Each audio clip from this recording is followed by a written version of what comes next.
May mga tao talaga na tama para sa'yo na pakisamahan upang mas lalong yumabong ang pagkatao mo in positive ways. Pero bago yon, ang pag-usapan naman natin ay ang mga taong dapat mong iwasan dahil malamang narinig mo na ang kasabihang ikaw ang average ng 5 taong madalas mong kasama. Meaning, sa ugali ng 5 taong iyon ay ikaw na ang equivalent nila, yung pag-uugaling meron ka dahil sa naiimpluwensyahan ka nga nila. Ngayon ay tatalakayin natin ang ideyang ito mula sa perspektibo ng Stoic na filosofiya. Sasagutin natin ang 8 uri o klase ng tao na maaaring pumipigil pa sa iyong pag-unlad bilang isang tao at kung paano harapin ito. Bago tayo mag-umpisa kaibigan, ay umpisa mo na rin i-like ang bidyong to at target natin ang 1,000 like lang naman dito sa video. Kaya malaking tulong yang isang pindot mo brad. Salamat. Numero 1. Ang reklamador. Interesante to, Brad. Pakinggan mo. Lahat tayo ay may kakilalang kaibigan, kamag-anak o katrabaho na laging nagrereklamo sa lahat ng bagay. Kung hindi panahon, trabaho o pagkain sa sikat na kainan, palaging may nakikita silang mali. Ngayon, baka isipin mo, bakit ko kailangang problemahin to? Pwede ko naman silang deadmahin. Pero hindi yun ganoon kasimple. Ang tuloy-tuloy na pakikinig sa negatibo nilang sinasabi ay nakakapagod at nakakaubos ng enerhiya. Para itong tumutulong gripo, unti-unting inuubos ang emosyonal mong lakas dahil itinuturo ng Stoic na mag-focus tayo sa mga bagay na kaya nating ayusin kaysa magpakalunod sa mga problema. Halimbawa, kung may katim ka sa trabaho na laging nagrereklamo, ang bawat meeting ay nagiging nakakapagod dahil puro reklamo ang iyong naririnig kaysa sa solusyon na ginagawa. Ano ang epekto nito? Bumababa ang moral ng grupo. Nawawalan kayo ng focus at pati ikaw ay nagiging stress na rin at dismayado. At paano ba makakatulong ang Stoicism para harapin ang reklamador? Heto ang ilang paraan. Bawasan mo na ang oras na ginugugol mo sa kanila. Kung pwede, umiwas ka hanggat kaya mo. Kung hindi maiwasan, maglaan ka ng distansya sa isip mo. Isipin na ang kanilang reklamo ay parang bagyong maingay, pero lilipas din lang. Ikaw ay parang bundok na hindi na matitinag. Itulak ang usapan patungo sa solusyon. O kaya ay ibahin mo na ang paksa sa mas positibo at kapaki-pakinabang na gawain. Sabi ni Marcus Aurelius, may kontrol ka sa iyong isipan, hindi sa mga nangyayari sa paligid mo. Alamin ito at makakahanap ka ng lakas. Ang aral na ito mula sa Stoicism ay nagpapaalala na bantayan ang ating kapayapaan sa isipan. Huwag hayaang sirain ng mga reklamador ang ating pagiging matatag at maayos na pamumuhay. Numero 2 tayo, kaibigan. Ang magnet ng drama o ang mga masyadong madrama sa buhay. Marami yan sa panahon ngayon. Isipin mo na ang buhay mo ay parang barkong tahimik na naglalayag sa kalmadong dagat. Pero bigla kang napadpad sa puyo ng tubig na tinatawag nilang magnet ng drama. Ang mga taong ito ay laging may sunod-sunod na problema sa buhay, gulo at kontrobersya. Tulad ng isang puyo, magaling silang hilain ka papunta sa kanilang kaguluhan. Sa simula, baka maakit ka sa kanilang enerhiya na maling mapagkamalang sigla o kasiyahan. Pero kalaunan, mararamdaman mong para kang nasa gitna ng bagyo, nakakapagod at delikado. Ang mahirap kasi sa mga taong ganito ay parang nadadamay ka sa problema nila. Ang gulo ng buhay nila ay parang nakakahawa. At bago mo pa malaman, pati ikaw ay nasa gitna na ng alitan na wala ka naman talagang kinalaman sa umpisa. Halimbawa, may kaibigan ka na laging may kaaway sa grupo nyo. Ngayon, hindi siya nakikipag-usap kay Sarah. Halimbawa, bukas si Tom naman ang tinitira niya. Humihingi sila ng payo sa'yo. Pero napapansin mong paulit-ulit na lang ang siklo ng ginagawa nila. At bago mo pa malaman ito, pati ikaw ay galit na rin kina Sarah o si Tom dahil sa pakikialam mo. Iwasan mo ang ganon, Brad. Paano mo ito maiiwasan? Heto ang ilang paraan. Gumamit ka ng reflective listening. Sa halip na magbigay ka ng payo o kumampi, ulitin lang ang sinasabi nila para naiintindihan mo siya kunwari. Halimbawa, hindi ko matanggap na sinabi yon ni Sarah. Pwede mong sagutin ng, so, pakiramdam mo, nasaktan ka sa sinabi ni Sarah. Sa ganitong paraan ay natutulungan mo sila nang hindi nadadamay sa drama nila. Maging selective ka sa pagiging available sa isang tao. Pahalagahan mo ang oras mo. Ang stoicism ay nagtuturo ng mahalaga ang oras. Kaya't minsan, kailangan mong maging busy rin. O hindi pwedeng maistorbo, lalo na kung paulit-ulit ang problema nila at wala namang solusyon. Magtakda ka ng oras kung kailan off ang phone mo o panahon mo para sa sarili mong trabaho at kaligayahan. Sabi nga ni Seneca, ang tunay na kaligayahan ay ang pag-i-enjoy ng kasalukuyan nang hindi nangangamba sa hinaharap. Imbis na mag-alala ka kung anong susunod na gulo ang mangyayari, mag-focus ka sa kasalukuyan. I-enjoy mo ang buhay mo at huwag hayaan ang drama ng iba na sirain ang katahimikan mo. Tulad ng isang kapitan ng barko, siguraduhing iwasan ang mga puyo ng drama na maaaring makasira sa tahimik at maayos mong paglalakbay. Sa numero 3 tayo, ang negatron o yung mga negative commentor, gaya ng mga basher o haters. Isipin mo na ikaw ay isang artist na nagpipinta sa canvas. Ang bawat hagod ng brush mo ay nagbibigay ng kulay at buhay sa iyong obra. Nang biglang dumating ang negatron o negatroll kung tawagin ko, tinignan niya ang gawa mo at nagsimulang magbigay ng puna. Sigurado ka ba sa kulay na yan? Alam mo bang karamihan sa artist, hindi naman yumayaman? Yung mga ganong komento. Ang mga sinasabi nila parang hagod ng kulay abong pintura na unti-unting pinuputla ang makulay mong obra o gawa. Hindi ito tulad ng kapaki-pakinabang na kritisismo na nakakatulong. Sa halip ay ito'y tuloy-tuloy na pagdududa at negatibong komento. Halimbawa ay sabik kang magpalit ng karera.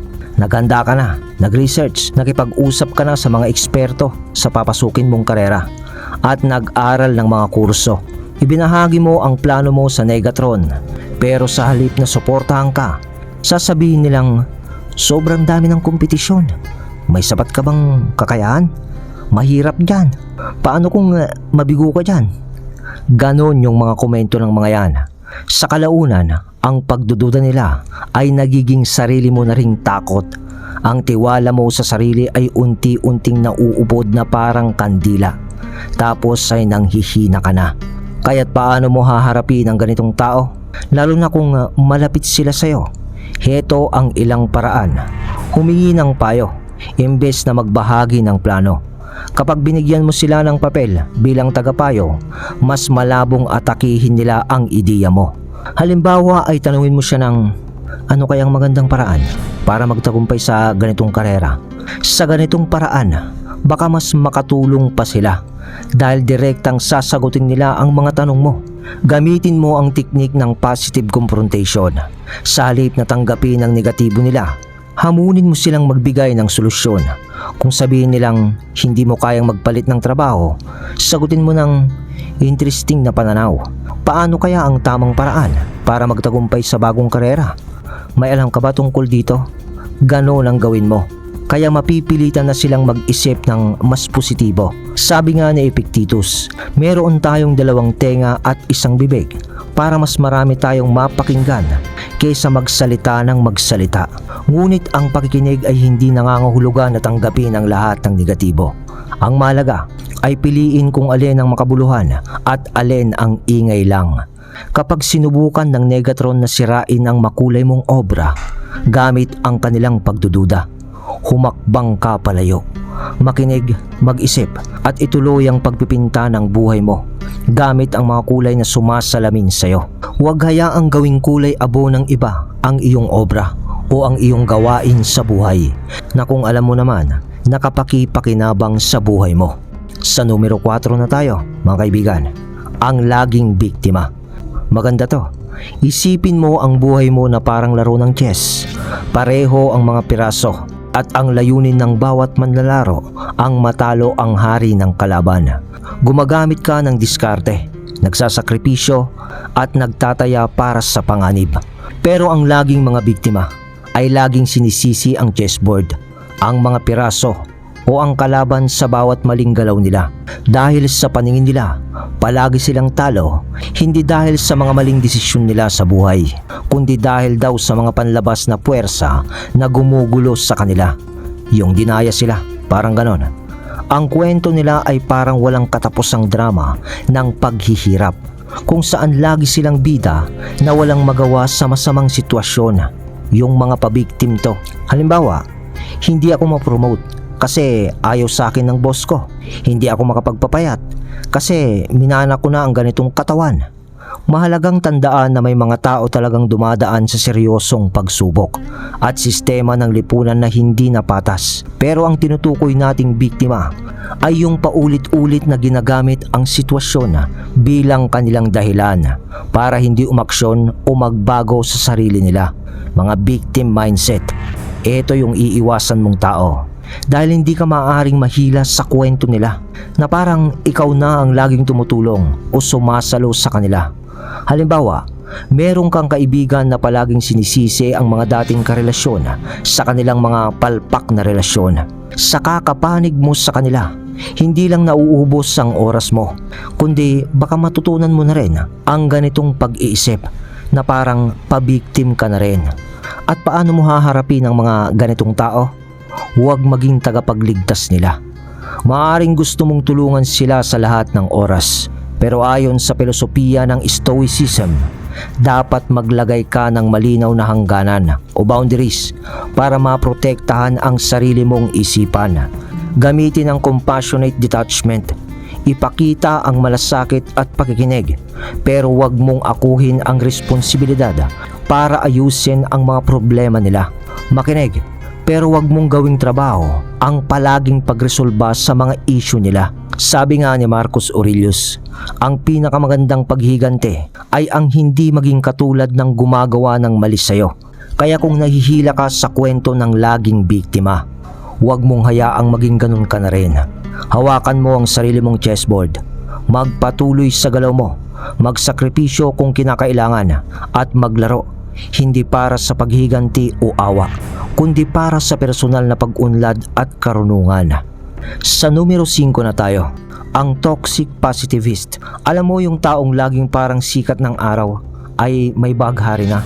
Sila yung nagsasabing basta maging masaya ka lang kahit nahihirapan ka na, dahil parang binabaliwala nila ang nararamdaman mo sa gitna ng problema, na para bang glittery, optimism lang ang solusyon sa lahat. Isipin mo ang buhay mo bilang isang hardin. May magagandang bulaklak pero may damo at peste rin. Ang toxic positivist ay laging ini-insist na huwag pansinin ang problema. Ibig sabihin, pinapatamad ka nito. May insekto sa mga halaman mo. Titignan mo na lang yung mga bulaklak. Kunyari ay galing ka sa masakit na hiwalayan. Malungkot ka, litong-lito, at naghahanap ng balanse. Ang sasabihin nila, marami namang isda sa dagat. Ngumiti ka lang at maging masaya.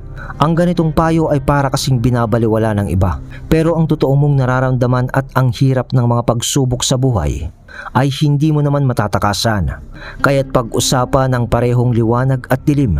Kapag sinabi nilang tignan mo ang magandang sitwasyon, at least healthy ka. Pwede mong sagutin, oo, nagpapasalamat ako sa kalusugan ko. Pero okay lang din na malungkot ako sa sitwasyong ito. Pwedeng magkasabay ang pasasalamat at lungkot. Gamitin ang emosyonal na granularity. Kilalanin at bigyan ng pangalan ang iba't ibang emosyon mo, kahit positibo o negatibo. Ang pag-amin sa tunay mong nararamdaman ay nakakagaan, pero kailangan mo rin itong harapin. Sabi nga ni Seneca, ang totoong kaligayahan ay ang maunawaan ang ating mga tungkulin at tamasahin ang kasalukuyan nang walang pagkabalisa sa hinaharap. Ang filosofiya ng Stoicism ay hindi lang puro saya o lungkot. Tinatanggap nito ang komplikado at balansing pamumuhay.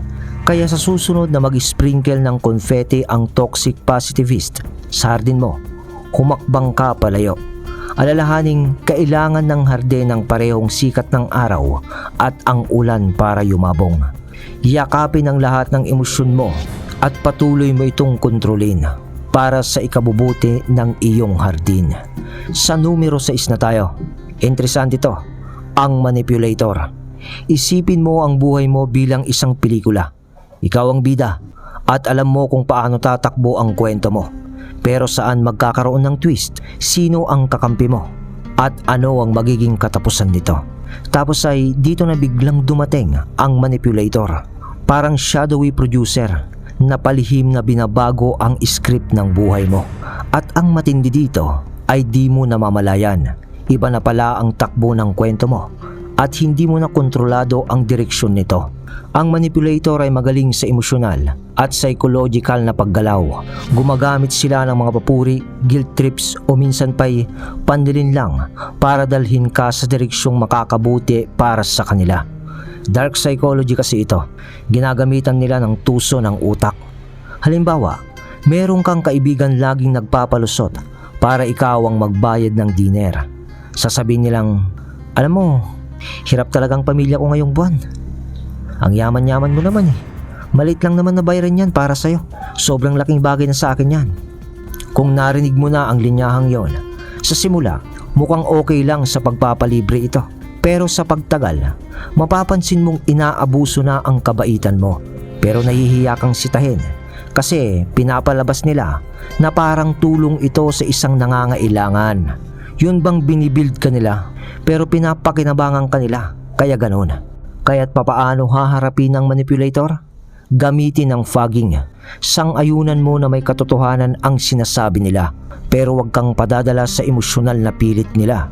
Halimbawa, kapag sinabi nilang, ang yaman mo naman, ikaw nang magbayad ng kinain natin. Pwede mong sagutin ito ng, oo nga, magandang takbo ng trabaho ko ngayon eh. Pero hati tayo sa bayad, tulad ng dati. Mag-set ka ng malinaw na boundaries. Kapag humihingi sila ng bagay na hindi ka komportable, matuto kang magsabi ng hindi, ng maayos, pero direkta dapat. Halimbawa, pasensya na, di ako makakapagpahiram ngayon ng pera, pero nandito naman ako. Kung kailangan mo ng kausap, yon, ganun lang. Sabi nga ni Epictetus, hindi natin kayang kontrolin ang lahat ng sitwasyon, pero kaya nating kontrolin ang ating reaksyon. Ang manipulator ay umaasa sa predictable na reaksyon mo, kabaitan, guilt at pagnanais mo na ma-please sila. Dahil kapag nagbago ka ng reaksyon, mababawi mo ang kontrol sa kwento mo. Tandaan, ikaw ang humahawak ng lapis o ballpen para isulat ang kwento ng buhay mo. Maraming karakter sa paligid mo, pero dapat ikaw lang at ikaw lang na bida ang nagpapasya sa direksyon ng kwento mo. Isulat ang kwento mo ayon sa gusto mo at huwag hayaang baguhin ito ng iba. Sa numero 7 o number 7 na tayo, ang mga time vampire. Isipin mo ang araw-araw mong gawain bilang isang maayos na simponya. Ang bawat instrumento ay kumakatawan sa isang gawain o obligasyon at kapag pinagsama-sama ito, lumilikha ito ng magandang balanse. Pero dumating ang time vampire, parang isang maingay na instrumento na sinisira ang magandang musiko mo. Sa halip na balanse ka, nagiging magulo at maingay ang lahat. Hindi laging masama ang intensyon ng time vampire. Maaring isa silang katrabaho na laging nangiistorbo para magtanong ng mga simpleng bagay lang na sumisira sa daloy ng trabaho mo. O kaya naman ay isang kaibigan na laging nagyayaya sa mga lakad na hindi mo naman gusto o hindi ka pakipakinabang na puntahan. Pero napipilitan kang sumama dahil na rin sa hiya mo. Sa una, parang maliit lang na abala ito. Pero sa kalaunan, promise to Brad, maaapektuhan nito ang oras at enerhiya mo ng husto, pati ang pakikitungo mo sa iba. Kaya paano mo sila maiiwasan? Gamitin ang Pomodoro Technique. Hatiin ang trabaho mo sa 25 minutes na bahagi na may maikling pahinga. Sa mga oras na ito, ipaalam sa iba na hindi ka pwedeng istorbohin. Ganito mo mapapanatili ang focus sa mahalagang gawain. Matutong magsabi ng hindi kapag may nag-anyaya sa'yo na hindi mo gustong gawin. Huwag mag-alala sa pagtanggi. Isang simpleng, salamat sa imbitasyon, pero hindi kasi ako makakapunta. Yun ay sapat na nasagot para ikaw ay makaiwas. Tandaan, ang pagtanggi ay hindi pagtanggi sa tao, kundi pagpapatibay ng sariling disiplina at pangangailangan mo. Sabi nga ni Seneca, ang buhay na maayos kapag ginugulo ay mahaba na. Pinapaalala ng Stoicism na ang oras ay isa sa pinakamahalagang yaman natin. Gamitin ito ng maingat at piliin ng mabuti kung saan at kanino mo ito gagamitin. Dahil sa simponya ng buhay mo o musiko ng buhay mo, siguraduhin mo ang bawat nota, bawat instrumento ay umaayon sa mas mataas mong layunin. Huwag hayaang guluhin ito ng time vampire. Sa finale tayo, numero 8, mga narsisista o mga narcissist kung tawagin na natin sa online. Actually Brad, halos lahat ng nabanggit sa naunang 7 na ugali o uri ng tao ay nandito na sa narcissist dahil nambubulabog ng katahimikan ang mga ganitong uri ng tao. Pero pinapaalala sa atin ng mga Stoic na huwag hayaan ng asal ng mga narcissist o narsisista na guluhin ang ating panloob na kapayapaan. Ang pagiging walang pakialam sa kanilang makasariling kilos ay nakakatulong na mapanatili ang ating katahimikan. Isipin mo ito, kung ang isang tao ay palaging tungkol sa sarili ang pinag-uusapan. Narcissist nga kasi, yun bang pabida? Yung mga self-proclaim na magaling. Alam ko, marami kayong kilalang ganyan. Yung walang productivity kapag kausap mo.